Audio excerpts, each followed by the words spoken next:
Assalamu alaikum. Welcome to the Mad Mamluks. I'm Mahin, and I'm joined today by my co-hosts, Shaykh Amir Saeed, Sim, Mort, and Moga. On today's show, I was going to share some reflections about a new jam I just got hip to. Some of y'all may have heard about it. You know, I was on social media, it was a couple weeks ago, and someone mentioned something about a Mona Haydar video, and I thought it was like a lecture, because that's what I listened to. So I look it up, and it's...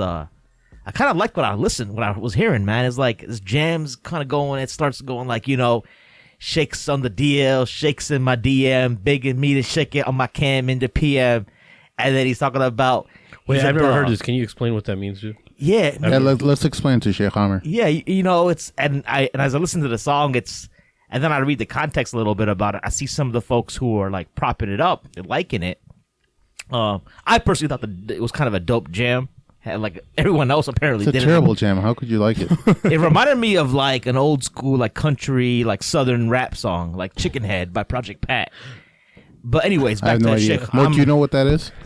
He's probably talking about something like Outcast or somebody. Nah, Chicken Head, buck, chicken. Nuck, if Chicken you head. buck, boy. Like one of those? I mean, where it's like real broken. Look, but Mort's Chicken noodle soup with a soda on the side. Mort's our hip hop guy. If he doesn't know about it. Maybe. I mean, I didn't listen to Dirty South. I mean, when you say South, I think of Master P. Oh. Like that kind of stuff. Yeah. Okay. But not this stuff, dude. Yeah. So I don't, Shaykh Amir, you haven't heard of this? I've never heard this of rap it. song. I've never heard of it. The song is called Dog, and it's basically talking about. It's just called Dog. It's called Dog, I think. Dog. Yeah. D-O-G. So I guess from the Dog Pound. I'll let your boy. Ruff. So does it have barking in there too, or what? There's no barking, but okay. it would be pretty sweet if they had like DMX in the background barking. DMX had a pretty good bark, but the song's talking about like sheikhs, I guess, like not like UAE like rich sheikhs, but like imams, I think. Yeah. And like religious scholars. Wait, do we have lyrics of this so-called song that I don't even know who Mona Haydar is? My wife had to tell me. Yeah, she's like a nobody to me. Yeah. Like, I didn't even know who this person was until Mahin brought it up. I'll read some of the. Moga, have you heard of this? I haven't heard the song. You're the young guy here. I saw the video though. Did you hear some about of the women are Did you know who Mona Haydar was? You thought the women were attracted? I don't know who she is. No. She's pregnant though. She's But pregnant. there's a in the video. question though. Would you approach a girl like that after being in that video? What, a pregnant girl? No, but the No. other girls, the other girls that holler at, man. I thought they were pretty. Even though they're talking about this stuff? I don't know what they're. It was on mute. You didn't really pay attention. Yeah. Okay. All right, cool. Well, why don't you go ahead, Mogo? He had it on mute. So basically, I'll read some of the lyrics. I started a little bit. It starts off as shakes on the DL, like on the down low for those of y'all, you know, just translation. And then shakes in my DM, which is like direct message, begging me to shake it on my cam in the PM. So like, basically it's referring to like a sheikh is hitting up a chick to shake her booty In a private message. in a private, you know. And she's got like a camera or something, you know. When she says PM, does she mean at nighttime or does she mean in the PM? Yeah, on that Or does night. she mean Private message. So it could be like any instant messaging. It could be like I was Skype thinking AM. or- I was thinking PM, like evening. No. No. PM means a private message. It could be like Skype or it could be one of the instant Snapchat. messaging services. What's the difference between PM and DM then? DM is direct. It's just the lyrics, dude. DM is a direct message on I'm Twitter. just thinking out loud. No. It's fine. Go ahead. Yeah. So DM is just a direct message on Twitter. But the whole idea that meaning that the sheikhs are hitting up women in private to get them to do seductive things and be perverted with them. Yeah. So anyways, the sheikhs, huh? I'll skip ahead and then it says the lyrics say my voice is haram because you getting turned on. Boy, you might need Quran. Boy, you need to turn down. So it's talking about how sheikhs are kind of like, you know, saying like stuck for us sisters, your voice is aura. But on low key, they like, you know, kind of hollering. That's kind of the implication. Like on the low key. They're like moan for me, Maybe. stuff like that. Yeah, and now she's calling them out. She's like, you know, boy, you might need Quran. You know, like you're the one. You know, you're the sheikh, but you might be the one that needs to read some Quran. And then later it says see them thirsty CDs. You know, CD is the term that people of traditional like tasawwuf they use. That's pretty cool. You know how like that's the term like I think we defined it on a previous podcast like a while back. So, you know, people call you Sidi instead of call you Shaykh Amir, they call you Sidi Amir. CD, it means Oh, yeah. Somebody called me CD Sim. I was so proud of myself. Yeah, I know. Yeah, actually, I was like, I made it. That was our buddy Sufyan. Yeah. I was so proud. Yeah. A lot of the Moroccan brothers, because it's a Moroccan thing too. They say CD. Yeah. What is it? People That means just call like me master, D-Bag, Because right? of Sayyidi. Yeah, like a master kind of. Kind of, yeah. Yeah, You know. yeah, but in their CD suits, kufis, turbans, and then it's talking about the prayer. It's prayer beats. So talking about the mashayikh who have this image on the outside. They got their nice turban and their kufi, you know, and there may be some jubba and whatnot. And then the chorus is basically like Mona and this other chick. I don't know. She has the singer with her, and it's like he's a dog. He's a dog. He's a dog. It's kind of like just repeating that. Mean that like that's what they're kind of. But that's the gist of the. And you, Shaykh Amir, since you All didn't men are see the dogs, video, I saw like literally 5 seconds of it and I cringed. I had it on and turned repeat off, for like but- an hour. But there's like she's a pregnant lady dancing. No, she's not pregnant in this one. She's not? There's another one she's pregnant in. Oh, okay. You probably heard it. You probably saw a different one. Okay. Okay, I I watched the haven't wrong seen one. that one. Yeah, I watched the other one. This one, there's like she's got another like a non-Muslim like looking lady. I think Julia Cruz. I don't. Oh wait, Jackie she's not Cruz. pregnant at all. Not in this She's video. so wait. Okay. You're talking about. You're thinking about. She has another video. It's like I've heard. I think it. that's the one that put her on the map. That's probably the one I That's saw. the one Okay. that I haven't seen. That one. Okay. Like this is the first time. So I saw the one where like there's a bunch of girls and then there's staircases. And That's the like, one I like- watched. Yep. Is that this Yeah. is the one? that's not that the is- one we're talking about here. So how did that? Oh, you know what? I think the HuffPost posted that video. Oh, I think some organization like posted like her, and like that was one of the videos they linked it to. Maybe, Yeah, I you're think that's right. why people are saying this, because they're confusing the actual song. Because you know the funny thing is, none of us actually listen to the lyrics of the song. We're just like, oh, video, watch No, the video. You know what I mean? I think you're conflicting the two songs. Like this, like the first song, I had no idea. She was a pregnant hijabi, and that had its own thing of baggage for whatever reason. But I didn't listen to that song or anything. I didn't read to this one specifically is about addressing an issue. It's addressing an issue in the Muslim community where religious scholars are basically maybe abusing their power. Was this instigated by anything? Was she approached by anyone? I mean, or- we don't know. Like, so here's the thing. Last week, I saw that there was a website, I think that launched, or like last couple of weeks, called inshakesclothing.com. And that's about, it's like a website, I think, that for women who have been, you know, abused by religious scholars. I think Sheikh Harami Nasur is, you know, Yeah. part of that project, because Yes, he is. I saw he had a video up on there and whatnot. So you had that. And then you had a bunch of people just sharing this video and talking about it. I mean, it's been in the works for a while, I think. If it's like, it seems like things have escalated. Sheikh Omar Suleiman wrote an article on Muslim Matters about what to do when your favorite scholar is corrupt. You know, I know Sheikh Yasser Birjaz gave a khatir at Valley Ranch Masjid in Ramadan, talking about it. That also was on Facebook Live. So it's like there's this undercurrent, like, I don't know what stuff's just ramping up. But that's kind of what. But like Sheikh Amir, I wanted to get your take. Now, I don't know if you had a chance to digest the lyrics or the gist of the song. But what do you think? You know, when you hear that, because a lot of mashayikh that I've talked to already, they're like, man, she's just singling out, she's lumping all the scholars together as dogs. And exactly that's the main thing, right? Sheikh Amir, can you explain to us how, like, the way I see this kind of narrative being played out? And this is just Sim's opinion, not everyone on this table, but I'm just saying that it seems like it's being framed in a way that, you know, scholars have a problem inherent to them that they can't control what's in their pants, and they're messaging every woman around, or at least a sizable portion of them have this problem. You know, when this is a problem, I think, within society and culture, but maybe you can elaborate I a think little bit better. that problem is there, and it's always going to be there, no matter where you are and what situation you're in, right? And what profession you're in. It can happen in any profession. Doctors and their secretaries, people always joke around about that because it became pretty prevalent, right? Yeah, it's like a cliche. Yeah, it is. But the issue with scholarship now and celebrity scholarship, especially in the West, I think we're between a rock and a hard spot. And the reason for that is because we are a minority, right? And we have a group of scholars that everybody depends upon and believes that all the Islam is going to come from there. and they're given that celebrity status, and rightfully so. I mean, I think scholars should be given a certain type of status because it requires a lot of, it demands respect and that kind of stuff and authority.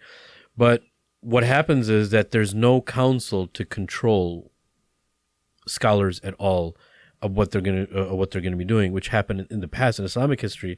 There was always a government or a governing body that, like the caliphate. Yes, that sanctioned the Islamic government would sanction the scholars, and to make sure that, hey, you know what, everyone's human, and they can be utilizing this knowledge for whatever. We can talk about that later. But and the trustworthiness of the knowledge too there has to be a council that the government appoints to make sure the rest of the scholars are intact, right? And that's not there anymore. That's a dilemma. So everything now, because this capitalist society that we're living in, there's you're going to be trying to make as much money as you can through this, rightfully so, and you're going to be utilizing your knowledge for marketing. There's going to be a lot of things happening, and and this is what brings, I think, the stardom now. And when scholars, and a lot of us know scholars personally, that when questions are sent up to them in question answer time, they have sometimes people sending them their numbers, writing them love notes, right? And it kind of starts that way. Oh, really? Yeah, it happens. Yeah. Okay. Yeah. So, and it's Some can get pretty graphic too. It can get pretty graphic, dude. It can get pretty graphic, and that's why it's you have to be very, very careful on how much seclusion you are with people. You should always have somebody with you. I know even imams that have done counseling before. And a woman is in a very desperate situation. She's alone and she's, going through a lot of stuff, and she's able to go to the imam and, once or twice and be very nice. And then, he's very nice, obviously, because he's helping her, and he's not intending anything bad. She's not intending anything bad. But guess what?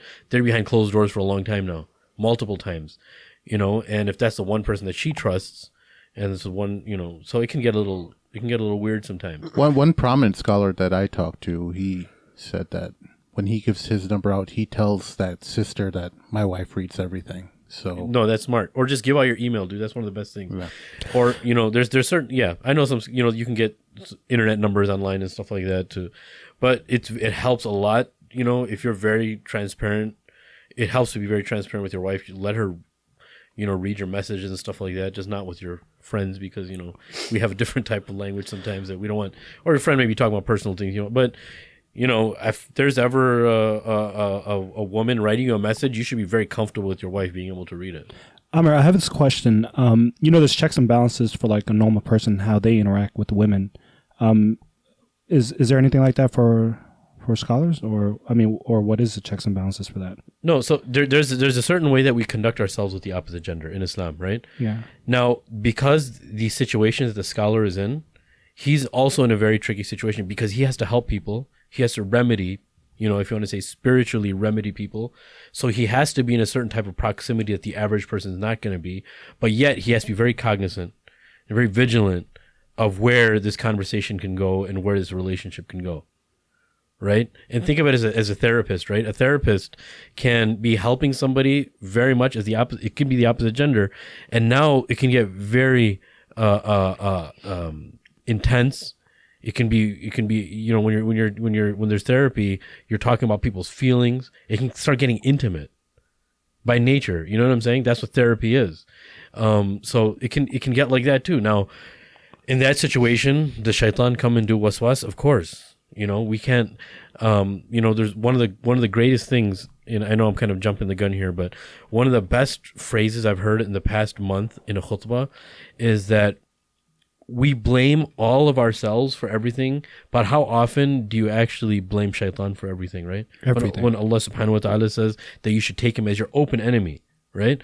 So that's there. Alhamdulillah, as Muslims, we believe that that's a reality, that shaitan come and does waswas. It's not just like all 100% human also, right? There's a lot of other... So, to make a long story short, these, scholars are put in a very difficult situation. That's why some scholars... and I respect them a lot for it. They don't want to be put in that situation. They just want to be in a situation where they can teach people, unlock for them sacred texts, unlock for them traditional scholarship, and they just want to keep it at that, and that's what makes them happy, right? I have a question. So you mentioned that a lot of times the scenario gets awkward because a sister will come to a sheikh and have a private session one-on-one. Isn't that khalwa, and isn't khalwa like impermissible? It is. Between So non-mahrams? of course, it is impermissible. But Wait, what's khalwa? khalwa means Seclusion. Seclusion. Okay. They're in seclusion, right? So sometimes a woman doesn't have anybody. For instance, this happens with convert sisters sometimes, right? That a convert sister, she becomes Muslim, her family separates from her, her friends, at least in the 90s, from what I know for sure of people personally, that this happened to. Their friends completely unfriended them and all that kind of stuff. So now she comes to the masjid. She literally looks up where a masjid is, goes to the masjid, or she hears about a masjid, goes there and talks to the sheikh. Let's say it's around Isha time, or and she's like, I can't let anybody know about this. I can't let anybody hear about this. So sometimes you're in that situation, but you shouldn't be in that situation. How would try you to avoid it? Keep the door open, call somebody and be like, hey, can you just wait right here, just like right outside of the door, and just enough so you can hear our voices, but don't be able to hear what we're saying. But Because some confidentiality. imams. Let's just be a devil's advocate. Some imams want to get married, and they're not married, and some, let's just say, the sisters might want to get married as well. And why? You think that as they're receiving that kind of counseling therapy, don't you think that kind of would lead into that kind of a relationship? And If you're a professional, you should never be thinking like that, okay, Sim? Never dip your pen in the company ink. No, you're talking reality. People, Yeah, I'm if just you were to saying- say that to somebody that's completely anti, like we're talking about this whole scholar thing, they'll be like, well, he has to be a professional, this and that. But we're talking about Islam is a very real. That's why you asked that question. Yeah. Islam is a very realist deen. yeah, I mean, it doesn't sugarcoat. People can say, oh, theoretically, scholar should have someone there, and he should have an understudy there in his room, but that's not going to happen. Islam is a realist deen. Especially It happens. the way relationships are happening with scholars these days is very personal, and people don't want other people involved in that setting. They want to be very private in that relationship, and stuff gets out of control. Of course. And that happens.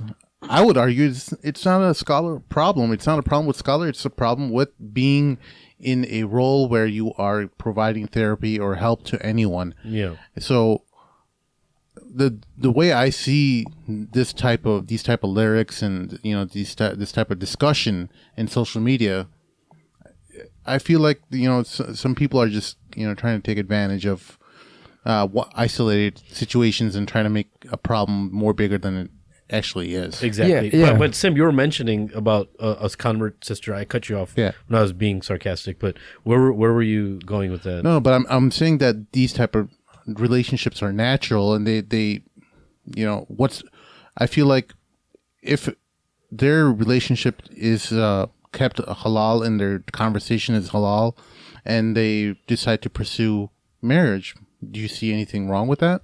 I mean, as long as they do an Islamic, according to the Sharia, there's nothing wrong with that. Right. Let's just say, no, check this out, Moga. Let me ask you. But Right. it might be unethical, though, right? It might be unethical according to If their he's like, profession. if he's rubbing his hands back and forth, like, opportunity. I mean, here's the thing. That's well, the problem. no, but therapists have a code. Like they don't, form relationships with. Their I mean, from what I have known, is that therapists should expect their patients to, in some way, feel intimate toward them, because it's one of the stages of them actually opening up and becoming comfortable. So the therapist needs to step aside and say, well, this is natural for you to feel this way, but it's not actually real. Yo, right? you remember like have you seen The Sopranos? right. Oh yeah, Yeah, yeah. Tony- Guys, Tony- you know what? I have to confess, dude. I'm not lying. Wallahi, I've never watched that episode of Sopranos. Really? Okay, that's fine. Okay, that's fine. No, because I Fine. asked somebody, I was like, yeah, I've never watched you never watched Sopranos? So before you guys start, You're a chef. I'm just so putting it we'll out there, bro. forgive No, that's you. good because No, it has nothing to do with there's that. some haram I'm just a scenes in loser, that's Sopranos. all. I mean, don't worry. This show was on while you were in Egypt anyway. There's no TV there, so it's okay. Actually, We used to mail Shaykh Amir Mr. Roger DVDs. Mr. Roger.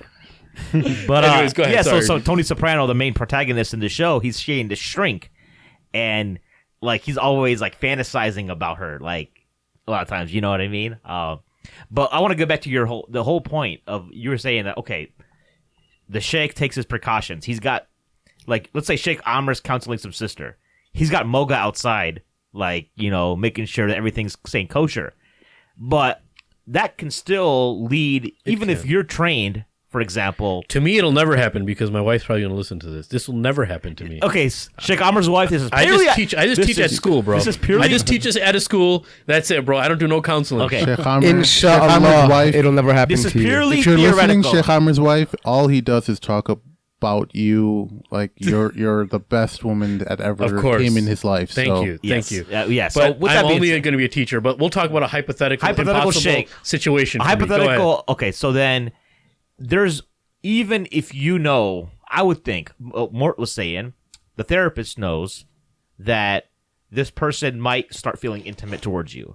Yeah. But the therapist is still a human being. Well, the sheikh's still a human being. Yeah. There could be some feelings that generate, Yes. because let's say she's not wearing like niqab, right?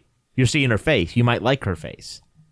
That's natural. Like, I don't know what kind of training you have that's gonna like sterilize you to the point where you're gonna be like, couple things here real quick. So there's two things I see here, okay? First of all, I see this is a reason why we should have female scholars who can advise and deal with these women, right? Because we look through history and we've seen there were scholars that were females among even the Prophet's wives, right? They would teach and they would also advise. So that's one thing. So we should encourage more women to fill those roles. Wait, who stays home, cooks and cleans, man? Well, they can do both, dude. I mean, why not? Multitasking. Yeah, do both. Multitasking. That's their job, damn it. But anyways, the point is that they should have an outlet for women to have, access to female scholars who can advise them. The second thing is, honestly, when you read those lyrics, shaking my DM, I'm thinking, shaking my DM, why didn't you block him? I mean, really. Exactly. It takes two to tango. It does. And the reality is that, look, a woman knows. Let's be frank here, okay? Men are dogged. We're in the dog pound. I don't care, right? It's just our nature. Alhamdulillah, God made us the way we are, because if it wasn't, we would never procreate. Can you imagine if men had to be aroused at the same rate what women did? Like, we had to actually. I mean, it's different, right? So men are created for the way we are as a reason, right? But what I'm saying is that a woman knows when a man is interested in her. She knows when she's getting him interested. She knows how she's even changing when her language she's using, when she's dressing up a little bit more, when she's spraying a little more perfume on. She knows these things. Even though she may not come out and blatantly say these things and say, hey, I like you or I'm interested in you, she may be craving attention from an individual, and she knows when she's doing that, right? So I'm not saying in every one of these cases this is what happened, but there are women who are playing with fire, right? And the way I mean, I'm a Tariq Shwaidan, he said this very at a young, in one of the talks he gave. He said sometimes men, even young men, are like gasoline, and these women are like sparks, right? So if you are intentionally throwing yourself as a spark into a canister of gasoline, what do you think is gonna happen, woman? You know what I mean? Like you're provoking somebody. So what I'm saying is, you can't come that close to something and then cry wolf. You know what I mean? You can't do that, right? The reality is that you, like Sim just said, it takes two to tango, right? So you have to be aware, a woman has to be aware of herself, her dignity, her honor, her respect, and her intentions. Just like a scholar has to be clear of his honor, respect, and intention as well too. Yeah. So I feel like a lot of scholars are getting a bad rap, and they're collectively attacking scholars, when in fact sometimes there are women to blame too. They know exactly what they're doing. Yeah, I think it's not just women too. I think there's a lot of fathers who are to blame too as well, because being a father of 3 daughters, I know I would teach my daughters on how to not to fall victim to the way men Traps. behave, the way Their lines. When a young dashing man looking like Moga approaches you, how to handle him. I'm sure Moga's an older brother to his sister. He's gonna be giving that same kind of advice to his sister or his daughters when he has daughters, inshallah. Inshallah, never. No, but Maheen, to answer your question, I believe, this is a community issue, man. I believe that the masjids have to make sure that the scholars only take care of scholarly stuff and don't do counseling anymore. There has to be a little bit of an extra pay from the side of the masjid, from all the donations that we get, inshallah, and all the fundraising that we do, to pay for a therapist and give them hours. So the therapist, if it's anything the scholar can't take care of, he escalates it to the therapist. He should only, or she should only, be answering things that have to do with the Quran and Sunnah to the best of their ability, right? Because when you get into that, there's another expectation, and there's a whole other role that they're playing. That, let's just say the scholar has lots of experience, but they may not even be certified. But I say, because of this fitna, the scholar, even though they're a certified counselor or therapist, they probably shouldn't take that about anyway, that situation. Mm-hmm. What about, like, so one thing we talked about was the face-to-face interaction. Yeah. I have some of my shuyukh, they would have a porta, even in their classes. Yeah. There's a porta there. There's like some curtain. Yeah. Obviously, here's the thing, and here's a funny thing. The feminists in our community would be like crying about it, Bing, bing, and bing, then bing. they start crying when, That's the main problem here, right? Yeah. Is and then they there- start crying when this kind of stuff happens. Yeah. They're like, well, yo, if listen, That like, precaution is very, very important. that's what Sim was talking about earlier too. Is like, you know, we as men, it's not a scholarly issue. It's a male issue. No, dude, It's a gender no. issue, right? No, It's I'm a sorry. male I'm and sorry. female. I know that Mort admitted that, yeah, all men are dogs or whatever the case may be. No, it's a male and female issue, and I'll tell you why. Right? A majority of awesome speakers that I've seen in the United States, and I'm not making this up, I'm not exaggerating. The girls that come and talk to them, wide open eyes, looking at them in their eyes, smiling, making sure that their eye contact doesn't go away. I just went to a khutbah, mashallah, brother gave him awesome khutbah, man. And this sister walked into the men's area, like closer to the men's area, and she's talking to him, and she's got a big old smile on her face, and she's like, can I have your number? He's like, no, I can't give you my number, I'll give you my email, right? And he's a young dude, you know, and she's just, you know, and she was probably over 40, but the way she was flirting with him, I started getting uncomfortable, so I started getting closer to him, because if I move away, I don't want him to think like, oh my God, this guy's leaving me alone with her. You know, so I'm literally just getting closer to him, and I just start talking to him. I was like, okay. You know, I'm kind of trying to speed it up and act like I have talked to him, because I could sense that he was feeling uncomfortable. So it's not always that, dude. What I've seen a lot of times when there's a talk, I gave a talk at Loyal before, at Benedictine and this and that, and there's been scholars there, and they were talking, and they just walk right up to them and they surround him and they twirl. I even seen sisters, you know, that weren't really wearing hijab. They were like twirling their hair, looking at him in his eyes and stuff. What do you think if he's surrounded by like 5 girls, 6 girls everywhere he goes? He's trying to protect himself. So like, it's not a male thing. I just wanted to say that. It's not only a male thing, dude. It works both ways. Because a lot of sisters, when they see this guy that's very charismatic and he's got this aura about him and he's got celebrity status, dude, it's not all his fault. But what I was saying was, though, but I mean, when I said dog, I'm just trying to obviously throw out these terms that you know people use. But I didn't agree or disagree with you. No, but what I'm saying is that it's known that men are easily aroused, right? I mean, men we're created that way. We're always right? down to pound. Yeah, exactly. Like Wait, can you explain that? What do you mean? Yeah, that's why we're in a dog like, pound. like there's a pound No, right here. okay, Here, Moga, give me a pound. so Not listen, giving- hey, listen. Sim, give me Wait, a pound. That's So a pound. so wait. So I'm gonna be frank for a minute, okay? And this is what I honestly believe, and this is gonna be offensive to some people. If you have kids, if you're listening to this in the car, Don't listen. Lower the volume. So I firmly believe this, okay? Yes. I could be wrong. This is my opinion, though, but I believe this, okay? I believe a man can have sex with a woman and not love her. Completely not love her. A man could hate a woman and have sex with her, right? In general, I'm talking generalities. I'm not talking every man's the same, no. I'm speaking generally, in my opinion. I think for women, it's very different, right? Women need to feel a sense of security, stability, safety.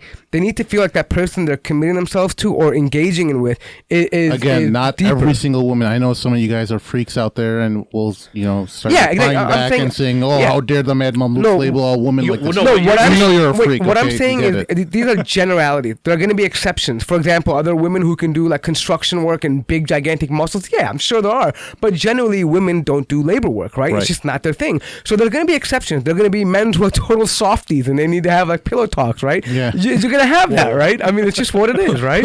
So wait, what I'm saying What's is, wrong with pillow talk? yeah. So what I'm saying is that in general, I'm talking, and I have no problem with generalities because if they're generally true, I don't mind mentioning them because it deals with majority of the people. So the reality is that majority of men can literally, I think, engage a woman and think of her, even if he doesn't like her. Like, there could be a woman who a man thinks is a complete, disgusting woman, and say, you know what, she's still pretty hot. I could, potentially be with her for a night, But he hates everything about her. But a woman generally, when she sees something that turns her off about a man, she's turned off to him, right? She does not.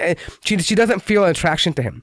So the reason why I bring There's that no up, aggressive nature. yeah, there the reason why I to bring that pursue. up is because that shows that a man could, even if he doesn't like a woman, but his inner sense, I mean, that to want to have sex could taint his judgment, right? And this is a human thing. It's not like a woman. It's not a man or a woman thing. I think there were studies done about how many times men think about sex in a day, and it's much higher than women, right? In general, I'm talking about in generalities, right?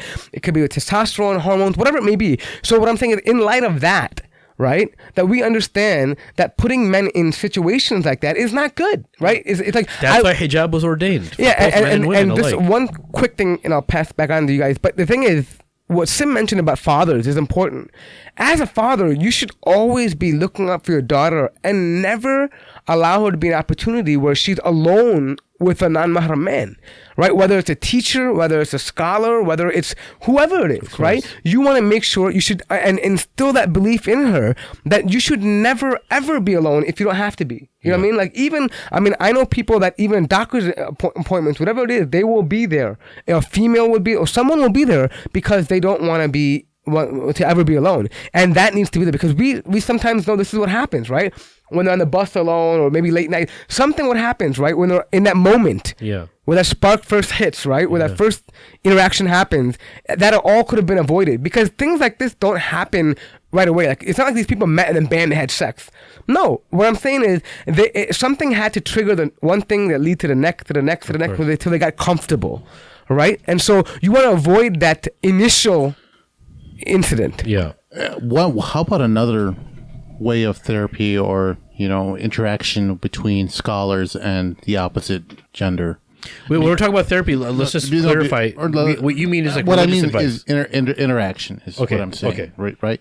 So how about like a staggered approach where a scholar or whoever is treating someone who needs help, he refers that person on to another expert or another person who might be more capable of helping or assisting that person with medical advice or social advice or whatever type of advice they need, right? That way your interactions with the opposite gender are limited and for a specific purpose. That's what I was mentioning, even masjids. The reason I just said masjids, but I firmly believe in that, man. Scholars should not be dealing with social issues anymore. I think that you have to leave it to specialists. Right? It helps. I know we had, a Khalil Center on. They have, the reason why I think we like them a lot, I'll speak for myself, is that they all have religious understandings, good, solid religious understandings. They love the deen and they're therapists. But none of them claim to be religious scholars. So it's very easy for masjids to forward, if it's a social issue, to forward to them. And you're helping out Muslims too, and you're helping the community out, right? And I'm going to stick to this. I believe that scholars should only deal with Quran and Sunnah issues and the how-tos of Islam. As soon as it gets into social issues and family counseling and marriage counseling or whatever counseling, drug abuse counseling, they have to forward to the respected field, man. Well, what if a woman has a fiqh question for you and wants to ask in office hours? No, that's fine. That's fine. But just keep it limited to that. You don't email them, right? Or just reach out. Email, but precautions there should be a made protocol. too. Yeah, there should be a protocol there for preventive measures, man. There has to be. So Shaykh Amir, you at one point you did provide counseling services, right? In some point. Yeah, I did when I was working at a And so how did you feel about? I mean, did you feel uncomfortable in situations like? It was mainly couples. I've never, alhamdulillah, counseled a woman alone, and it was faith-based counseling. Anything that had to do with religious stuff, on how to do religious stuff, a religious way of conducting something in a marriage, and that kind of stuff, what to expect in a marriage Islamically, and then anything else I would escalate to Khalil Center. Did anyone ever contact you to have any kind of or to seek any advice from you regarding how their husband is treating them? He's not adhering to whatever advice you gave him. Very good. Yeah, I would stop the conversation. I'd be like, "Thank you very much, sister. I'm only listening to one side. If you're speaking, you need to bring your husband into so both of you guys can come in together, because it's not fair that if I just listen to you and not listen to him. Or even if the husband says that, I'll be like, that's fine. If you have a complaint about your wife, is religious something I can help with? I'll try the best of my ability to help you, but I have to listen to both of you. I can't just listen to one and then, pass a judgment or anything, because let's just say you're saying that and you told somebody, let's say a sister calls me and she says, my husband's doing this and this and this and this. And I say, okay, you know what you should do? You should do this and this and this and this. She can go and tell people, this scholar went, or this person said, based on the Quran and Sunnah, you should be doing this, you should be doing this, and she can completely misconstrue everything. She may have told me not the whole entire truth. You know what I'm saying? Right. All that can happen. So it never helps to listen to one side and pass a judgment. That's code, man. I think a lot of this happens or turns out to be a big problem when the scholar turns out to be married. Yeah. And he's seeking a second wife, and things can get even more scary when he's trying to have a secret nikah performed, right? Yeah. Talk a little bit about that. I think when you say secret nikah, you mean just the bare minimum amount to be a halal wedding, right? But not everybody knows about it, right? Right. Very good with the witnesses, and so one thing, and more, I know you have some, and some certainly the stuff first wife doesn't so, know about it. That would be assumed as well. Yeah, right. So feel free to interject more, but I know that there's Islamically, if somebody is counseling or helping a sister and they want to get married, Islamically, if it's obviously innocent, their intention is pure, Islamically, there's nothing wrong with that. Again, this is Islamically, not legally, and we're not talking about social standards and etiquette and professional etiquette. Because Islam sees it as two men, a man and a woman, getting married. That's it. It's a very realist religion, right? It's not talking about any type of professionalism or anything like that, right? Because even professionalism standards are different from place to place, right? But the intention now is different. Do you think, though, Shaykh Amir, that if a sheikh is in that position and he finds himself inclined to wanting to marry her, that he should end those therapy sessions or those counseling until, because then he's recognized now that he has a legitimate interest in this woman. Of course. But so human beings don't operate that way. Once you're interested, you're interested. Oh, I know that. I know. You're not going to... Right, of course. He's going to keep getting more of what he got. You know what I mean? Right. No, it's not like that. It's just feelings, dude. Feelings drive us. That's the dilemma with being a human being, right?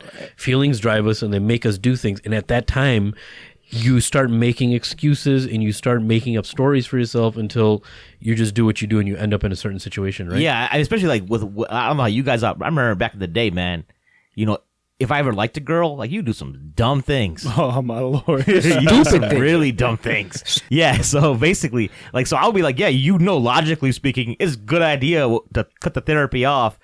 But nah, at this point, you start figuring out some way to justify it. And that's one of the meanings of taqwa, right? You don't put yourself in a situation that if you know you're going to fall inside. It's very difficult to do, man, because sometimes we're busy, we're trying to make money. Hey, and if I get this promotion, I'm going to be in this situation. But deep down, you know that, hey, if you like that situation because you're going to be a lot of women and you can slip, right? So the thing is that whatever profession you're in, you have to know, you know what, maybe this extra $10,000 is not good for me because I can fall into haram. Right? Maybe this extra $5,000 is not good for me because I know myself and I know I'm going to fall into haram. So, and that's one of the meanings of taqwa, right? Avoiding a haram by knowing yourself, because if you were to go near that haram, you're going to fall into it, right? That's for all professions, whether you're a doctor and you have, you can fall in that situation. You don't want to, want to be in that situation. Don't ever be alone in your office, man. The scenario that I think is really maybe this is what these people are talking about on social media, is that the traveling scholar. I've heard a lot of mashayikh call this the traveling scholar phenomenon out, right?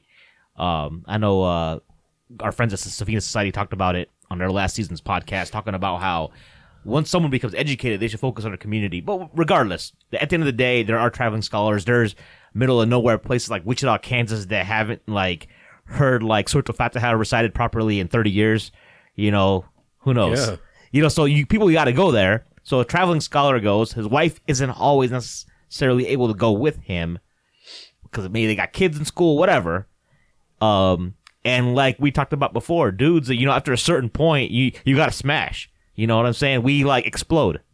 And so sometimes it just becomes a nature of Hulk, what's excessive, like the Hulk, right? That's what you mean, right? Yeah, kind of like in a way you He's talking about the Hulk smash. Awesome. the Hulk smash. Yeah. You know what I mean? So that's at the end of the day, scholars depending. I mean, certain people like even scholars rank in taqwa. Of course. Not every. They're human beings too. We can't forget that. They are human beings. Let's just say, and this is a very easy statement for me to say. Let's say a scholar has the most knowledge that we can understand. But guess what? He can be very, very weak in his iman. Right. He can be weaker than the... You know what Hassan al-Basri said? He said, may Allah grant me the iman of the layman. And he was Hassan al-Basri.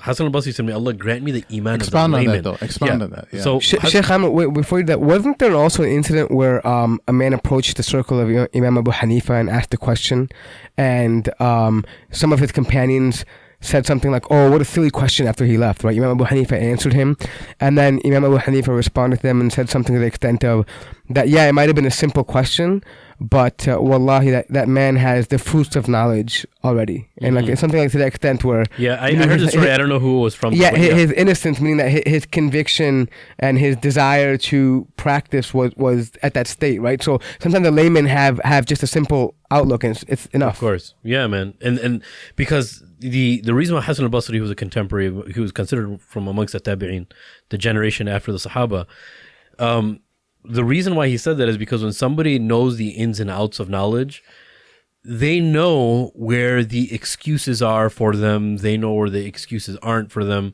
You know, they know where, if you want to say, and I don't mean this in a controversial negative way, but where the halal loopholes are, right? So they know, and so they're so used to dealing with these things. They're like, oh, you know what, Allah understands all of this and He's forgiving. But there's some individuals that are from the lay that aren't specialists in the Sharia, and they just know they need to pray 5 times a day, and they cry in their dua, and they don't know anything else, very little else, and that's all they know. And since they know what so little compared to the scholar, it's so easy for them to implement everything, and for the scholar it becomes a lot more difficult because there's so much knowledge, and now it becomes incumbent upon him, and he can't follow all of it all the time. There's time where he just needs a vacation, right?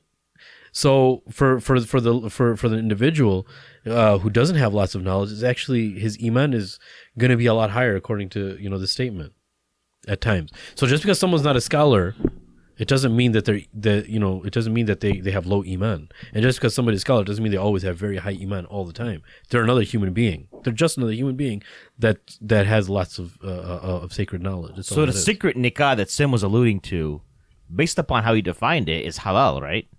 Yeah, meaning if there's the witnesses, right? If the witnesses are there and the girl's wali is there, if she has a wali, then that's... And the marriages don't exceed 4. Yeah, so if that's what's going down, then nobody needs to be putting anybody on blast. If that's the scenario, right? You're right. I mean, it is unethical that if like the spouses aren't informed. It's unethical, but is it completely haram by the Sharia in Islam? Let me say this, because people are going to jump on this real quick. Islamically, legally, on paper, in court, you haven't broken any rules. If you married a woman in secrecy, and even if you're already married and you want a second wife, and your first wife doesn't know about the second wife in Islam, right? But is it wise? No, it's not wise at all.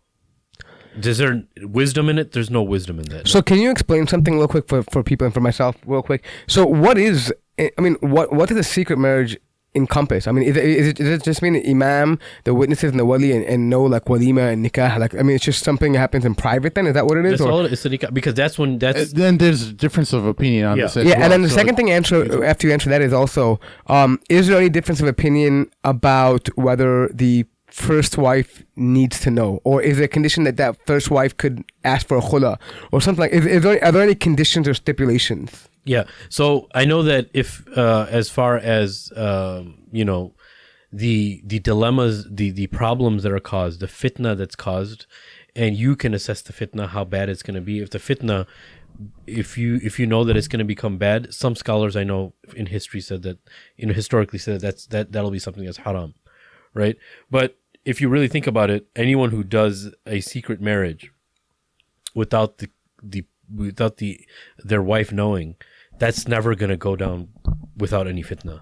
So can you explain that secret marriage again? What comprises of it? Like what is the secret for the listeners? Like what it happens? means is that not everybody knows about it. Nobody knows about it. So what you did is you did the bare minimum of having 2 witnesses and the wali of the girl present, right?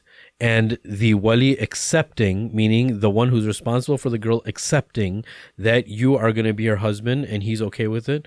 And she is saying, yes, I accept him as my husband, and the 2 witnesses here, and the wali is okay with this, the girl's okay with this, and the guy is okay with this. So I'm just trying to think like some of the dudes listening to the show here. They're like, oh, game, secret marriage, you know? I mean, wali, And some of them are single too. So, yeah, So so what if it's like Ahlul Kitab girl, a Jew or a Christian? Does she need a wali? Exactly. So the thing is that since that's where you would either have a judge, a qadi, right? Bro, who in Chicago? Or Sharif. no, that's what I'm saying. Yeah, okay. If there is no judge, then you would have a resident scholar, or then someone who's an imam who's responsible for the masjid or the community be her wali, right? If you have a convert, also, right? Because there's for a convert, their family, if they're not Muslim, they're not going to be able to be a wali for her. So there has to be a substitute wali for her Islamically. So what I was going to ask you was essentially is let's say some people are listening to your comment and say, you know what? Secret marriages just means 2 witnesses, the imam and the wali, right? Yeah. So I don't want them to go out and just say, oh, I can get a girl a wali, and anyone can be a wali for the girl, and then bam, I can get married in private, right? There has to be certain conditions for the wali to be satisfied too, Of right? course. Like if she has a father or something like that. Yes. I mean, if the father is not there, the father is by default a wali of the girl, right? And if the father is not present, then someone that the father had appointed, let's say he's overseas and he appointed his brother, for instance, or uncle, right? It's first it's going to start with being her mahram, her people who are related to her by blood, or if her brother's older and mature and he was given that responsibility, right? Not that, oh, my brother's 8 years old, I'm going to have him be my wali. He can't really make sense of what's happening right now. So let me pause you there for 1 second. So what if somebody says, you know what, I'm going to do a secret marriage because my parents are against it, and I'm going to appoint my own wali. Like, I mean, my And wali, what if know what I they mean? follow Hanafi opinion? I don't know if what opinion it is, but I'm thinking the reason I'm asking because I'm sure there's people who are listening to this and be like, yo, well, maybe some of them are in a position where they want to get married, and this girl's parents are saying no, and they're probably hearing, oh, secret marriage, game, I got my way out. You know what I mean? Like, so I'm wondering, like, can a woman just change her wali without, like, I mean, Islamically? I mean, we're not talking about like whether it's actually. In Islam, that's the benefit of having a judge in a Sharia court, is that if anyone of the civilians or the people in the land or in the state or in the country are not being fair, the judge overrides everything. So the judge can end up telling the father, hey, they need to get married, there's nothing wrong with the situation, be her wali or I'll be the wali. Do you understand what I'm saying? So what about now, though? Like Yeah. right here So what and about now? So now you would have to go to a resident scholar. That's a default, right? Or the mufti of a country, or somebody who's known to be a mufti in your area. Someone like Shaykh Amir, for instance, right? To because he talks a lot of sense, and he'll take care of that situation. So that's always a good. That always helps. So I'm going to play devil's advocate here for a second, okay? So let's say a scholar is the guy that wants to get married, right? He's got this girl that he's talking to a side piece, and he's like, yo, I want to get married to her. I got 2 witnesses, and I'm gonna be the wali too. No, forget that. No, Oh, let's say he could be the wali, whatever, right? But let's say the guy to sanctify the change in the wali is another scholar who's his homeboy, and he's like, yo, I need her to make sure that he, so she can be a wali. Like, I mean, now Islamically, is that okay? Like, can we say? I mean, I know it sounds immoral. It sounds wrong. No, you're right? asking hypothetical questions. Yeah, is it allowed? No. So this is why we can't solve everything in this world, and that's why we have Yawm al-Qiyamah, right?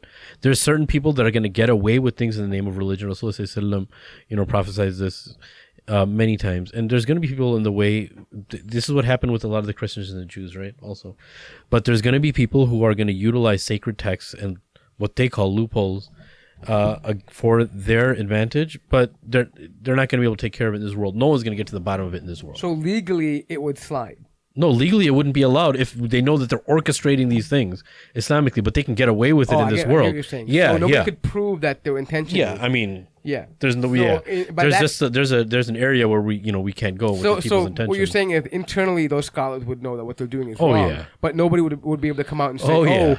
you are, fornicators, you guys are lying. No, Yeah. no one could really put that on them because they really don't know the intention. Of course. Okay. Yeah, and Shaykh Amir, one thing I was thinking about as you're talking about this scenario, a lot of times a scholar might just be like, you know what, I don't even want to deal with a nikah or nothing. I'm just gonna have an affair, and because if they're gonna go through all these loopholes, they're like, yeah, this is shady anyways. Yeah. Right? They know that. They're like, it's better off for me rather than because if I get a second marriage, and the girl might think like, oh, now I'm obliged to him, or vice versa.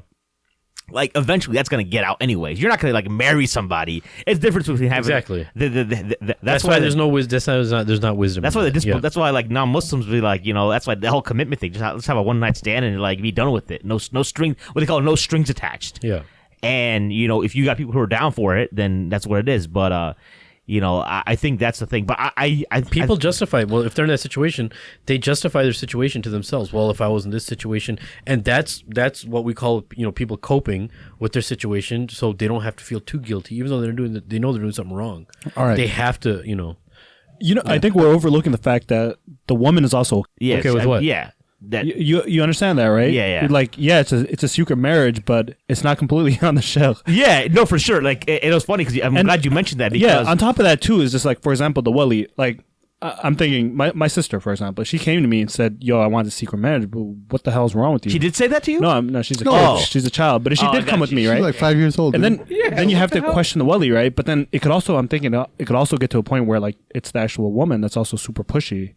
You know what I mean? That's saying oh, hey, do this, or she's not leaving. She doesn't want to approach your dad. Or On that Exactly. point, yeah. So I'm glad you mentioned that because I had a brother I met once. He told me the story where a sister who was married as a second wife, a convert sister, hit him up on the DM.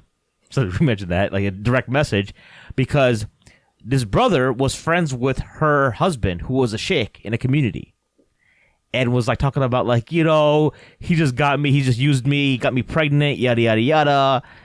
As soon as I get this baby, I'm gonna have a divorce. Then they got married, and so and she was like, I was just brought along for this ride, and because the brother knew the sheikh, that she went to the sheikh, was like, yo, what's up, dude? How come this is what he was up front, yo, your second wife hit me up and was venting to me, and then he was like, listen, man, here's a scenario, right? She already had one kid. She was coming to me like, Sheikh, I have no one to take care of me. You're a righteous person. Please marry me. Right? He basically, put her, she kind of pushed him into a corner. Mm-hmm. And he was playing, playing on his piety or his taqwa. And, he went ahead and agreed to marry her. And he married her. And so nothing. So yeah, your point is, So it was like a feast of billah marriage. And then what happens is, go ahead. And then you got, so then the sisters then have, what happened is oh, snaps, well, I'm a second wife. Reality is if you're because when you get married in this community, right? You got first wife gets the bomb wedding, man. You got Shalimar banquets, $50 a head, 500 guests. Second wife, 4 witnesses in the alley somewhere, right? So you already starting out, secondhand citizen. And then all of a sudden they realize, oh, snaps, I'm a secondhand citizen. I got buyer's remorse now. Time to I didn't get that emotional satisfaction that Mort was talking about. So I ain't trying to get down for the cause no more. You know what I mean? Yeah. So the buyer's Trying to remorse is get the thing. mine. That's what happens. Yeah. Buyer's remorse kicks in. You're like, I gotta out this sheikh now. This sheikh's a so scumbag. basically what he's saying though, I mean, he's saying that basically there's some women that will intentionally put themselves in a situation, and maybe in the beginning they were down with it, they were cool with it, they were all hyped up about it, and when they get inside of it, knee deep in it, they're like, well, this is not what I thought it was going to be. That's what happens a lot of times, man. And then they start throwing out these accusations because they don't know how to get out of it, and they want, actually it's a cry for attention, right? Psychologists will say this, when they make accusations, it's usually a cry for attention. You know what I mean? And that's why you got to put things in perspective, reality, man, because that's a problem with feelings, man. They overtake you, and you imagine all this beautiful stuff. You're so emotional, and then when it comes down to it, it's not what you thought it was going to be, man. I have a legal question for you, Shaykh Amir. So I think I may have hinted a little bit. Can you, as a wali, let's say I'm a wali of a person, can I then marry the person I'm a wali of? You know what I In mean? the same marriage? Like, let's say, for example, switches all of a A sudden? non-relative. let's say let's say there's a convert sister, right? Okay. That I don't know. I give her dawah, she becomes Muslim. I become her wali, and then I end up marrying her. Like, you just say I give her $1? Dawah. I was like, I give her $1, she becomes Muslim. What? All right. That would be bad. That would be awesome if that were so easy. But you know what I mean. But like, is there a I've heard about like a wali can actually marry the girl he's the wali of, provided there's no relationship. Like, you know, obviously dad can't marry her daughter, right? Yeah. But obviously, then they just have to redo it. Like, so someone else becomes a wali. oh, They agree to someone. they have to. They It's still not in have the to same find another process. wali. Hey, I'm your wali. I'm going to marry you. Is that what you're asking? Yeah, they can't do that. Oh, that I don't think so. I don't know. There's no legal opinion or something like that. If there probably is. I don't know if the person himself is a wali. Yeah. I'm gonna be your wali and I'm gonna marry you at the same time. I think what Not that I know. I think what he's It talking seems about is highly like could be a doubtful. situation where somebody is like a new convert and this person was was her wali because he brought her into Islam, and then later on down the line, they want to get married, so he's still the wali, and he's like, yo, I'm No, the wali that's not too. the situation he's talking about, though. I think that is what he's It's talking. kind of what I'm saying. Yeah. Maheen, are you working on someone? Always, you always gotta be. That's why when there's no reason for a Muslim to live in America unless they on dawah game 24/7. Dawah game 24/7. And sometimes you gotta give dawah to sisters too. Your wife doesn't listen to this, right? Oh, Women man. need dawah too. Your all wife right, doesn't listen to this podcast, right? she does. Oh shit! Wait, when did this start? She listens. She listens. Okay. Yeah. Okay. Good. I'm always taking a coin flip, but like my wife, she's cool. Alhamdulillah. Alhamdulillah. You know, but she probably wants me to get a number 2 just to like ease the burden a little bit. I'm too much for one woman to handle. Yeah, right. I hope you mean financial burden.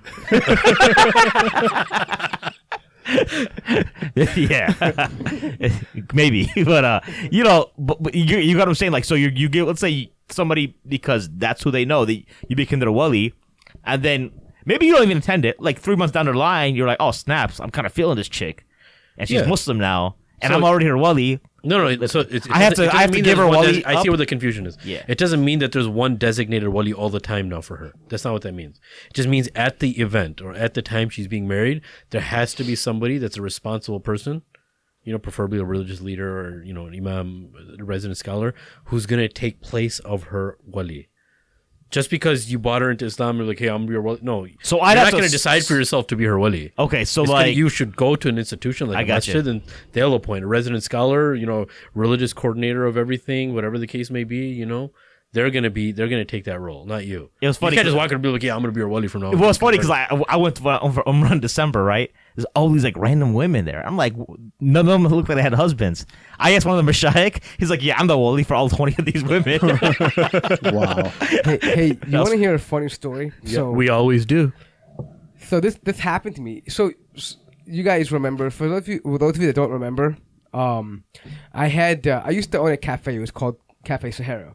Okay, and I remember one time I was there, and I was there early before opening time. We open around 6 o'clock. I was there around 4 o'clock doing some stuff to just so we can open. And so the door was open, and this like guy comes in, a Muslim guy. I knew he was Muslim by the way he looked. I could tell by his face. And he brings in this white girl, right, with him. And he goes, oh, he's like, brother, can you be my witness for me? Oh boy. And I'm like, what? He's like, yeah, I'm trying to get married. Can you just do a witness for me so we can get married? Like, he wanted to do them.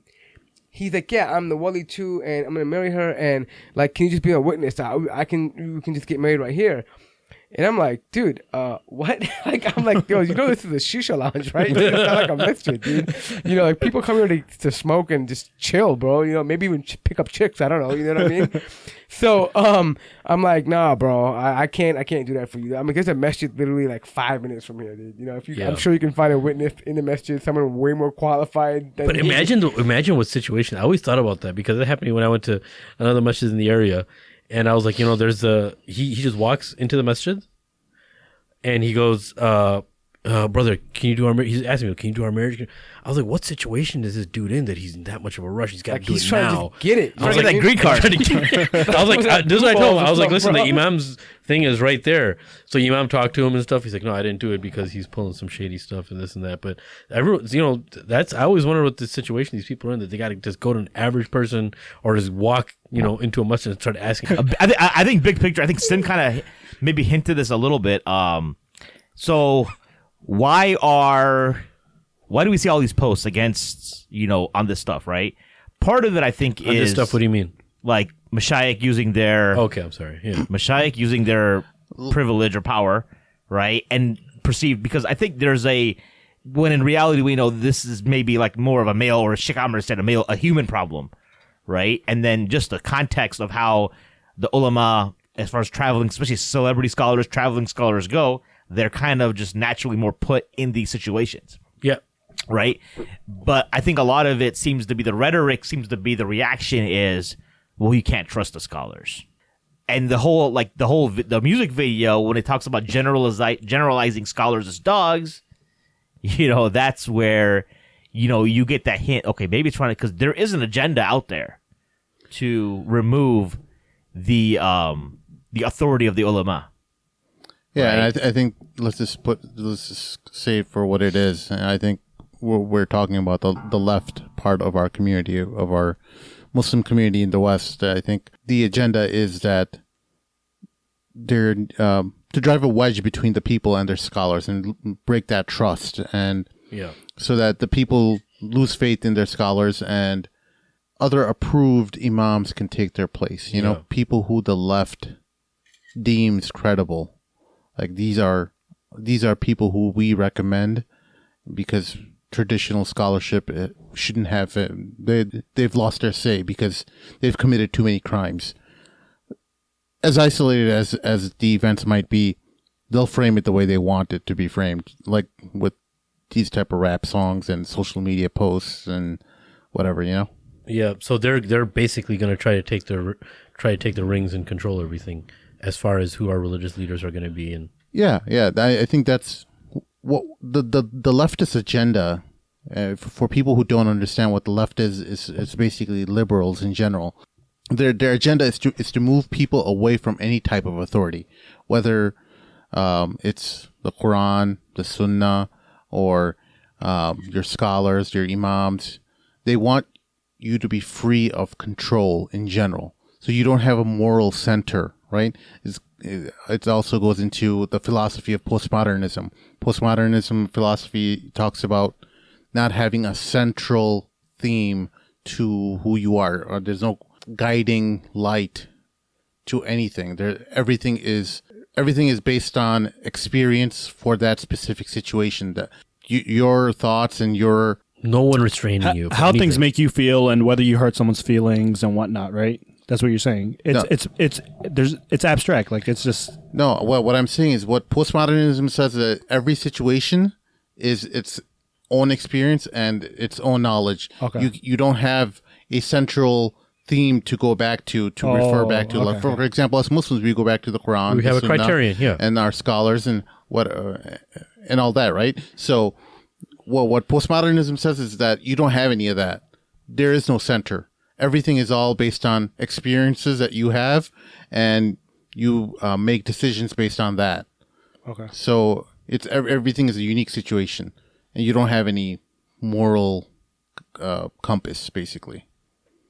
So what I'm trying to say is that these are ideologies, these are philosophies that are working their way into our society, our Muslim society in the West, and perhaps in the Middle East and in greater Muslim world as well. But we have to be aware of this, that there is this existential threat working 24/7 to break this relationship between the Muslim and its relationship with the Islam.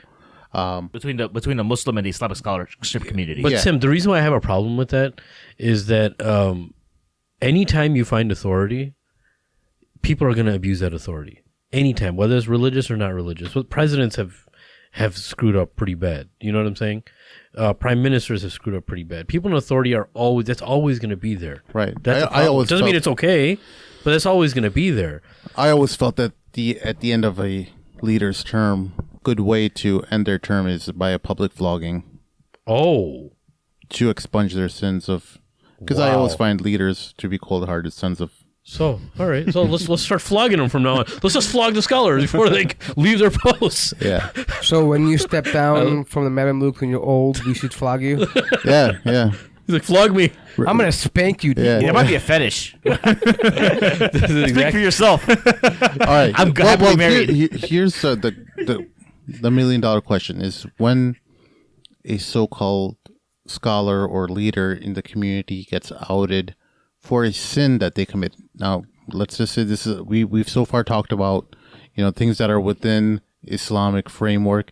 Let's just say this is a straight up sin that they committed, and the proof has When you're been saying sin, you established. mean they've had sex, they committed zina, Yeah, and it's been proven. and it's been proven somehow. Let's just say women have come forward and it didn't fall. Now, let's say he into- even admits to the consensual relationship. Yeah, Let's just Yeah. throw a little bit of masala on that. right. Yeah. Yeah, I mean, he So how does our community deal with that? man, I think like any other sin, I mean, a sin is a sin. That's the first thing we have to understand, right? He's married. It's capital punishment, right? Yeah, if it's proven, but Well, again, that's with an Islamic government, a Yeah. caliphate, or somebody who is designated as an appointee by all the people. yeah, that can't be to carried carry out. out that- I know you're smirking. There's no way we can carry that out, okay, brother? Like there can't be done in like the Surrey subdivision. no, Sharia courts. no, that no one is allowed to. No one's allowed to carry anything out in that way, nor should they feel inclined to. Yeah, any division. Whether is- if there's a tribe, whether you're in a tribe and the tribal leader tells you no, if it's not Islam, if it's not somebody appointed by the people that's ruling with the Quran and Sunnah, it's not. There's no way it's going to happen. So it's never going to happen. If it does, it's out of ignorance and it's not Islam, basically. But that being said, yeah. So I think, and this is my personal take on it, is the person committed a sin, they owned up to it, and they just have to pay for the repercussions, right? You just have to pay your dues because everybody sins. One thing we have to, and we're not making excuses for anybody. If somebody does this, hey, and all of us mess up in one way or another, whether there's small sins, quote unquote, or big sins, but everyone has to pay their dues if they get caught up. And that doesn't mean. Now, this is my personal take on it. That doesn't mean that we completely ostracize this person because he's a scholar. No, maybe you could have him be like, okay, you know what, you're not going to be in this area teaching anymore. In this area, the masjids aren't probably, you could still come, you're welcome and this and that, but you're not going to be put in this situation again. That kind of stuff. But this whole ostracizing and completely bashing this person for committing a sin, and dude, there's a lot of people that commit that sin. It's not only scholars, dude. Right. There's a lot of people. I'm not going to mention any statistics. I don't have a computer in front of me, but the amount of people, just the American public, forget about Muslim and non-Muslim, just the amount of married people that have had affairs, that you'd be astonished at the number. I think it's like 70% infidelity rate or something. It's a like high. Wait, are you serious? It's Yeah, a I think high I've rate. read that. Yeah, 70. 70% of people who are married. At least one encounter to multiple. Yes. Yeah, but Dude, you have to you have no- define also what does infidelity mean. Some Exactly. people would think like a little kiss on the cheek is infidelity. You know what I mean? Some people would say Yeah. In American context, I would assume it's straight up zina. Yeah, I mean that's what I think. You know what I I'm mean? not saying it's right. What I'm saying is you I have to think the define studies are infidelity, right? specifically talking about like zina, the Yeah. way The we- actual sex. Yeah. actual Because sexual like relations. kissing and that kind of stuff, people they meet and greet you on TV shows and they kiss each Yeah, other's like- cheeks. yeah. it's in public, but I mean, let's we be have honest. to be real. So a woman might consider, a hand, like to be infidelity. No, I'm serious. You know what I mean? So you have to define this properly. I mean, in Islam, infidelity is actually, zina is actually when there's penetration. Well, Yes. yeah. It's Actually, not the that's a same. good point because Bill Clinton, I don't think, had intercourse with Monica Lewinsky, He didn't. right? But that still counts as cheating. That would count as infidelity, I think, in the American context. So I guess the reason I brought it up is because in Islam, when we say infidelity, are we equating that with zina? Or are we saying extramarital contact, period? Do you know what I mean? Very good. I know. Because I know in what you mean. Islam, zina is defined clearly. Yeah.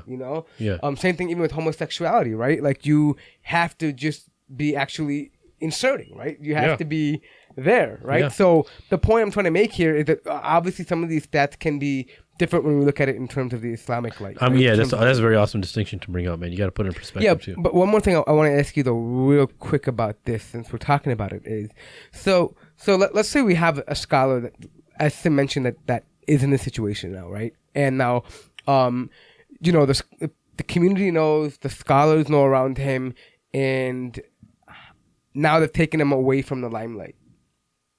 Okay, so now how does the community now respond? What should the reaction be for the community? I mean, should we just, because to mention Sim's earlier point, some people are coming out like songs like this, and Twitter, mentions that, all these scholars are hypocrites, especially a lot of people who are leaning toward the secular positions and trying to reform Islam. They're like, see, all these scholars are hypocrites. You see, this is why we can't trust these scholars, and we have to do away with all these books, 1,000 years of draconian books about, Islam. This is what the argument is they repeat. And so what should be the appropriate response of a community that is God-fearing, that does want Islam and does respect knowledge? What should their response be? Yeah, so everything we talked about is kind of a utopian, because whenever that act is done and is proven, nobody, even themselves, if they committed that act, they're going to be very uncomfortable to be in that. That's why they just move even to a different country, and they never come back, and everyone talks, and they're never going to feel comfortable. That's the problem. They're never going to feel comfortable in that community, and maybe even the same country, right? But I mean, Islamically, we know very, very well, clearly from, the hadith of Rasulullah, when the man was stoned to death, and the Sahaba were like, you know what? He was able to hide the sin, and not only that, he came and he told Rasulullah, what a foolish person, right? And when Rasulullah heard about this, he said, Wallahi, this person is swimming in the oceans of Jannah, right? Because that's Rasulullah. He put everything in perspective. If somebody pays their dues, they paid their dues. And as long as this was consensual, though. If it was, a predatorial type thing, or somebody who was raped, that's a whole different thing that we can talk about later. But we're talking about consensual relationships here. This is something that as a community we have to grow to understand that humans make mistakes. We all make mistakes. We're actually supposed to make mistakes. I remember when we had this conversation, me and Sim, like maybe 2 years ago, and you brought up this hadith that completely changed the way that I think we should look at things based on this hadith of Rasulullah in a hadith Qudsi, where he said that if Allah subhanahu wa ta'ala finds a nation that doesn't sin, and they're a perfect people, for instance, he will replace them with a nation that sins and asks for forgiveness. Right? So it's actually preferable to Allah subhanahu wa ta'ala that there's a nation that sins and asks for forgiveness rather than not sinning at all. Right? So that puts everything in perspective, what type of people we are, who we are, right? We're going to sin. But we're supposed to be able to carry each other after that once we pay our dues. We have to be able to. There's no way around it. And I just want to add that there's a lot of contribution that, leaders and imams and what have you, that they've all put so much time in to a lot of their work, and not everything that they've done doesn't get discredited by their sin. You said it amazing. That's what I tried to say. Yeah. Yeah. I mean, I think that important point needs to be hammered home, that like we cannot imagine the amount of work that it takes to be a leader in a community, a person who's a shepherd and who's helping people. Look, it's easy to put people on a pedestal and saying that like this person, hey, he's doing all this work, but after a while, for him even it becomes work itself. He's putting in a lot of hours, and he's sometimes not seeing his family for a month at a time. Right, and traveling. That's not easy, dude. And as good of a speaker he might be, he doesn't even have time to even reflect on all the things he says, because he's just on this 24/7 journey of working and traveling and all that. So I think it would be beneficial for all of us to cut people a break and say like, hey, you messed up, you're gonna have to pay some, there's going to be consequences, at least socially, and there might be. I think the shame itself that it brings is enough punishment, right? Yeah. And I think beyond that, I mean, how much more do you want to punish him? And True. when do we move on to forgiveness? And to mention what he's talking about and what kind of also incorporate with what you were saying, Shaykh Amir, was there's also, I believe it's a hadith where it talks about how the Anbiya are the ones that are tested the most, and then after that are scholars, and or I think maybe leaders and then scholars, or what I forgot exactly what it is, but the point is that their test is greater than your test or a layman's test, right? Yeah. They're affected by certain trials and tribulations that you may not face. And the other thing is you have to be very careful who you mock and who you make fun of and who you despise, because Allah may test you with something that you can't handle. Yeah. Right. Right. And as we alluded to earlier, and we'll wrap up after this, but don't become part of anyone's agenda. You're going to hear people like these rap songs and people's Facebook posts and Twitter. They all have an underlying agenda behind them, whether you see it now or not, but you will eventually see a message coming forward where these people, these scholars, are not to be trusted, and that's going to be the message that is going to be driven home to our household. So I really advise everyone in this room and who's listening that be really careful about how much attention you give to certain social media personalities, and be really careful about letting that enter your psyche and the way you make decisions. So I think there's one thing that's popped in my head right now. I think Shaykh Amir was kind of touching on it, but it's important. I think all this sums up to one simple thing. If you take it back to the way we are supposed to be as Muslims, meaning you maintain those boundaries, you respect one another, if we simply keep it at that, we eliminate a lot of these problems. Yeah. Right, and we're getting lost in all of the who and why and all these different scenarios and hypotheticals, but it's really that simple. Yeah. Just maintain your boundaries. And if you don't like the way someone's maintained their boundary, they practice a certain way. If somebody he doesn't like to make eye contact with a woman, he's looking down when he's talking, maybe you don't want to do it, but don't mock him for doing that, because he knows himself. Everybody's trial is different. And he's doing what he knows he's supposed to do. And every woman knows that what she's supposed to do, and they don't want to put themselves in certain situations. So, if you don't want to do it, that's cool, but you got to respect people for keeping certain boundaries. You know what I'm saying? I think one thing too is it's us that prop these people. We put them on a pedestal. I think, for example, I think you just want to be like low key, just kind of do your thing. You know what I mean? But it's just like, I think you were telling us last week too. It's just all these guys, they invite these scholars like, hey, come talk, come do this, and next thing you know, they're being pushed to speak at all kinds of events, right? And then now all of a sudden they're a celebrity when that really they wanted to start off small and just teach people. They just want to go learn about Islam, pray, do dhikr and stuff, and then next thing you know, they're these big celebrities. I think that's it. Yeah, the money thing is like you're paying. Sometimes these guys are making sometimes $1,000 to $5,000 to $6,000, $7,000 per speaking engagement, right? Yeah.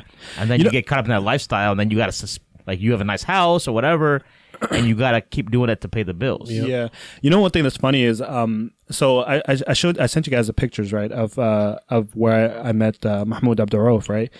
We could have had him on the podcast. We could have, right? So for people who don't know, this guy, he was in. I'm sure you guys know him. I mean, you guys probably saw him play. He came to the '60s, whenever you guys were born. For our internet. '60s, yeah, because you guys are old. He was a player from the '90s. Come on, go ahead. Denver Nuggets. Go ahead. And he was amazing. He was, I guess, he's called the Curry before Curry, whatever, right? And then he converted to Islam. He changed his name, and then he kind of got boxed out of the league, right? And so he got boxed out of the league for not standing for the national anthem. Yeah, sorry. He's Kaepernick before Kaepernick. Yeah, exactly. So the OG. Except he was better than Kaepernick. Kaepernick was number 30 out of 32 quarterbacks, so he's way better than Kaepernick. But so what happened is, he's walking down Michigan here in Chicago, right?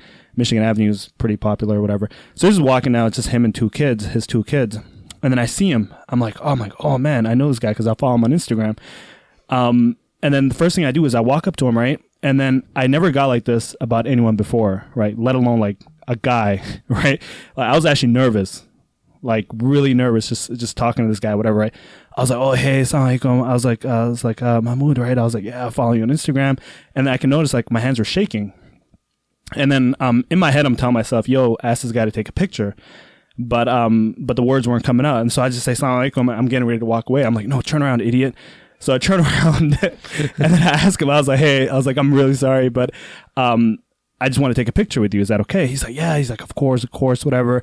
And then, he's really nice. I mean, he took a picture with me, and his kids are just there. They're just like, oh man, again. But one thing I thought it was like, he just went about his day, right? I mean, this is probably like a normal interaction for him, but like, he wasn't aware of the effect he had on me. Yeah. You know what I mean? Yeah. And I'm sure scholars are like that too. I mean, Yeah. I'm sure scholars don't wake up like, oh yeah, whose life am I going to ruin today? Oh, yeah. You know what I mean? They just- Yeah, true. That's a very good Oh, point. yeah. That is a phenomenal That point, is dude. awesome that you brought that up, man. Jeez. Give me a pound, bro. Give me That's a pound. We need a pound in the dog pound. Yeah, Dude, so- I mean, And- just starting this podcast, we met so many different scholars. Not so many, but Because actually you're just used to see them on screen. Yeah, and this and that. It's a you different feel thing in like person. But- feel like they're going to be much more different than you would imagine. And we also realize, and I think one of the things that we appreciated by having this podcast is we realize how similar they are as human beings to us. Meaning that we get to see a little bit of a more intimate side with them. So we see they're just like everyday people. You know what I mean? Like there's no reason to put them up that high as people do. They're gonna make mistakes. They're human. They like things. They hate things. They have hobbies. They have they're very human. they're a like normal everybody person else. at the end of the day. They're just a normal person. Yeah, a normal person. They're somebody who's very good at speaking and has studied their religion, and they've been given some wisdom and trusted with it, and Allah trusted with them, but they're just human beings like everybody else. Yeah, sometimes people like who are like the fanboys or the fangirls, you understand that too. It reminds me of a story. A friend of like a younger kid. Apparently there's a group of kids that like said that they want to be like me when they grow up. I don't know why, What? but their parents. What? It should have been Mogo. Wow. They need, see, this is what I was talking about, being better parents. Yeah, their parents always fail. They're like, dad should be role model, not Maheen Islam. You know, but so this one of these kids tells me, yeah, man, I met Shaykh Omar Suleiman, and I didn't know what to say. I just told him his speech was awesome, yada yada yada. I'm like, bruh, he ain't trying to hear that. Every Uncle Joe Schmo saying the same thing to him. You need to tell him that the Saints suck, and Drew Brees needs to retire, and then you need to get on the cow. You live in Dallas now. You need to get with the Cowboys. And I'm like, he'll probably appreciate that more than like, because every other person says mashallah Shaykh, because now you're almost feeding to his ego too, right? You'll probably also get his attention too, because he's like, wow, this person's unorthodox. Like some people are actually always telling, I'm sure he hears all the time, oh, you're so great, mashallah, Shaykh, you get advice, nasiha. But this is kind of like, he's treating me like a human being with someone who's other than just my personality of being a Shaykh. He's actually Yeah. And trying sometimes to for scholars, it me gets as a personal uncomfortable level. when you're treating them like. I know scholars personally. They feel very uncomfortable when you do that to them. They're not just trying to be humble. Like, Right. oh no. They actually don't like that, because. Yeah. But they that's just a situation. That's why when you actually chill with them, they know their crew that they can chill with, because they know it ain't gonna be about like, yo, Shaykh, you so awesome. You know what I mean? How do I like achieve karamat, etc. Like you know what I mean? Like that's not. They want to talk about like random stuff, like food or whatever. But before I know we're trying to wrap up here, but there's a point that like I know some listeners are gonna like get upset about, because they're gonna be like, there's 5 dudes talking about how not whatchamacallit, downplaying how women are being like targeted by these mashayikh, right? And that there's some like, and their male privileges at play, etc. I want Sim to talk about this, because Sim, you are probably out of all of us, because you're the dad of probably 3 daughters, and one in high school, that you're probably more sensitive to this than the rest of us, I think. Like, and when I look at social media, the people commenting on this are all like women. They're the ones sharing this stuff. They're the ones that are like sharing Mona's video and be like, this has to be said, yada yada yada. You know what I mean? Yeah. Well, okay. So this is all a game that the left plays. Okay, we have to be careful about how we're categorizing ourselves into different types of groups that are oppressed or don't have a voice. I can't tell you how many people message us saying, "Oh, your podcast has 4 brown guys talking or 3 brown guys talking, and where's your differing voices in the community?" So let's just say, apparently this person who messaged me didn't know that we had a black dude on our podcast. They didn't know. Is that supposed to be Moga? No, that's me. I'm the black Do guy. I count as black? You are definitely You are black. Somali. No, I'm not Somali. you're- I'm American. You're a very handsome black man. All right, let's just put it out there. He's got really good skin too. So yeah, we have to be really careful about this. Okay, we have people on our podcast that are from different intersectionalities of society, not because we want to bring different voices into play, but because they're a natural fit to the podcast. They're not, we're not bringing in people because, just to fit this quota. We're not about seeking out the quotas. Exactly. We don't look. This is why people on the right get really mad.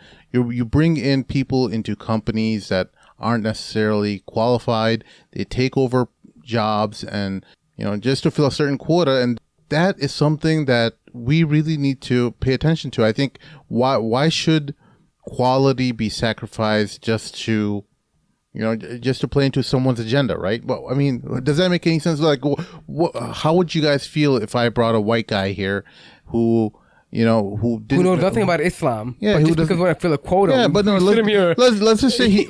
I mean, how many? I didn't bring a fat person here, or I didn't bring a short person here and a tall person. How many different categorizations of society do I need to meet in order to make you happy? True. Yeah. Right. Very good point. You know what I would say as a response to what you said? If a bunch of girls came to me and told me that, I would say, well, how come there was like 10 hijabi girls in the video talking about sheikhs and not one single sheikh in the video? There you go, brother.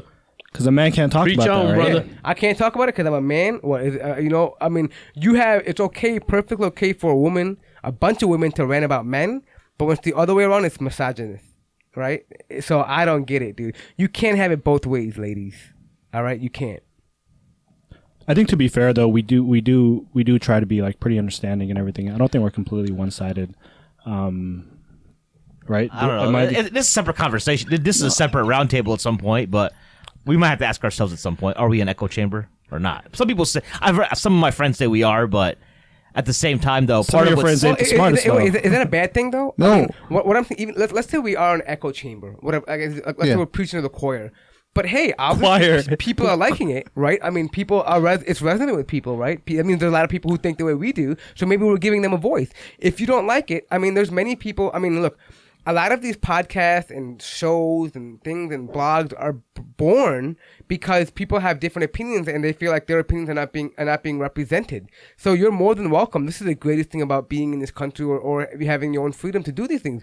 If you feel like a podcast is not representing you, or if you feel like a blog is not, or you're more than welcome to do it and see how many people agree with you. But we shouldn't have to censor our opinions or cater to other people's opinions because you don't like them. You don't have the right to be offended. I mean, you don't have the right. I mean, you can come to me and we can agree to disagree. We can talk about those things, right? No problem. But you can't force me to think a certain way. Yeah. I can't force you to think a certain way. And we do our best to follow the ultimate criterion. Yeah, I mean, we try to be fair, right? To make sure is a that very we're not rational-minded person. Shaykh Amir brings the religious, I think, a balanced approach from that. We try to have, I mean, Mahin and me can be, a bit provocative sometimes, but hey, we have Sim, Moga, and Amir to kind of, balance that out. So I think we do try to be fair in all reality. But we like, again, so we're still playing into the narrative that certain people want us to meet certain types of quotas. Okay, in the end,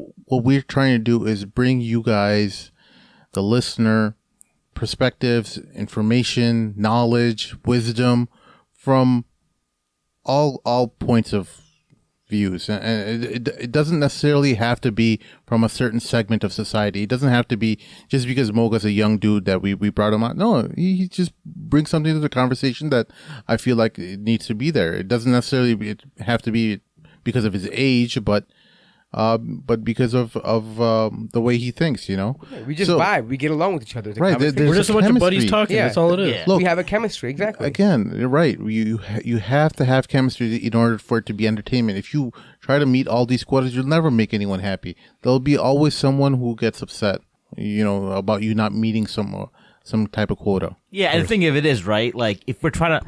Also, commitment, too. Like, how many podcasts can say they're Muslim podcasts are putting out a show every week, and then we got 5 guys here at 11 o'clock on a work night recording. You know what I mean? Right. Mahin, I don't think you get enough credit, man. You drive far for this thing. Yeah. You really do. Yeah, I mean, I'll have to say, guys, Sim and Mahin are probably, and I'm not trying to tune to be torn, but they're probably the most dedicated. I mean, Shaykh Amir and Moga just show up. We just show up. We just show Hey, up. guys, Sometimes the I think microphone's about it, I'm set like, Hey Sim, are we ready to go? So I mean, all Nah, of it's the like guys Sim, out man. He's there like that 25 minutes away, man. Do we really want to do this? appreciate what we do. But Maheen is here quick, man. Yeah, Honestly, and- props to you, man. So, but I mean, but I I'll don't give think you they guys have- some props back because you guys have to hear a lot of crap from us as well, No, where don't we, give you guys feedback on stuff. you're just- criticism. You're just and helping us to sometimes- better- It's a bromance some- moment. It is a bromance Is it moment. the first bromance moment in the Well, podcast? It is. when you're putting out a show, you have to be critical of each other, and Yeah. you have to take a lot of stuff that you might not be willing to hear, and you have to be able to digest it and actually grow. And I'll credit you guys for that too. And Mort, you for example, you put in a lot of work during this night, and that doesn't go unnoticed. We all appreciate the amount of work you put in towards the podcast at this now. If anyone's still listening, I'm going to ask you guys for a favor. Can you guys tag Mahmoud Abdul Rauf in Twitter, Facebook, what other things? I don't know. But ask him to Instagram. come on the show because, like I said, I was too nervous to ask him. I said like 4 words. Yeah, so we gave Moga a lot of heat. Help Moga redeem himself. Yes, please get him on the show. I even DM'd him because Moga on the DM. Moga on the DM. I slid in his DM. I mean, he didn't check. He didn't ask you to twerk for him. No, I. Well, you legitimately look sad. Dude, Like, you I'll be legit honest. No. look So sad, listen. In my defense, this is a guy like I think you guys are actually the ones that told me about him, right? And for the last 2 years, like I always watch his videos. Just whenever I'm at work, just chilling. I have to 2 monitors, whatever. So one monitor is his game's playing. Just this morning, I on watched the his ESPN game. Classic or what? No, just YouTube. Okay. I Just did this not know morning, that. dude. There's this one game he plays against Jordan. Like they combined, they drop 74 points. Yeah. He drops 32. Jordan drops 39. So whatever number that is. And it's really cool. And I watch it, and then and I watch a bunch of his lectures and stuff. And I'm like, man, this is the guy I want to meet. I want to meet him and the Abdullah brothers, Hamza and Hussein. So Well, so- he messaged us on Twitter. oh really? What? Hamza? Yeah. He comes to IFS once in a while too, man. What? Yeah. Dude, tell him about me, man. Hey, just I just wanna meet him. You and Mahmoud are almost the same height, right? Dude, I'm like twice his size. Not really, but we're the same height. But I play nothing like him. My boy. I sent it to one of my friends that's a big basketball player, right? And he was just like, he's like, what? He's like, you're the same height. You're twice as big. He's like, ask him how to use it. Yeah, I want to say in college he was the top rate. He averaged the most points in the country. Oh, really? He was Yeah, Chris he Jackson was no LSU. joke. College, right? Yeah, College. He was no joke. He was NCAA scoring leader. Oh, wow. Yeah, no so joke. he was. I want to say he was putting up I don't know how much. I gotta look it up, but he was #1 player in the country as far as scoring average. Oh, wow. So I think he played. I don't know if he crossed paths with Shaq, but he was an LSU. He was an LSU grad. So I don't know. mean, I'm sure he played with Shaq in the league, though. He was on the Nuggets. No, but he was on a Nuggets team that broke the Bulls streak. Remember the Bulls in '96 when they won 72 games? They won 20. They won 18 in a row. Oh, And no then the way. Nuggets broke them. I remember that happened, man. I was so sad. I was like, freaking Bulls lost to chicken nuggets. Denver, you didn't really give them, much love, but But no, he definitely crossed paths with Shaq. though, Oh yeah, because he they retired in played against each 2000. other, but Yeah. I wasn't sure if they played together on the same team. Oh, as LSU. okay. 'Cause But yeah, either way, guys, just do what you guys do. I don't know the Twitter or verse, whatever. I don't know how that stuff works, but just get his attention. Just Google Mahmoud Abdul Rauf. He's Yeah. on Instagram. Yeah. If you're on a Mad Mamluks, I don't know, maybe we can tag that picture with you. Yeah. And that Or way you just- can get his yeah. DM. Follow me. It's Mogalicious. and just blow up his DM, dude. Yeah. Watch nobody does anything. Yeah. They just make fun of us. They probably stopped listening like halfway through this. Yeah. No, they wouldn't. Right, They listen right. on their commutes, man. Mashallah. All right. They all good. Jazakallah khair, everybody, for coming through again on a work that I know, but an important topic, I think. So for our listeners out there, if you have any questions or comments, you can email us at themadmamluks@gmail.com. You can also follow us on Twitter, like on Facebook, follow us on Instagram, give us a 5-star review on iTunes. For Shaykh Amir Saeed and my other co-hosts Sim, Mort, and Moga, this is Maheen signing off for the Mad Mamluks. Assalamu alaikum.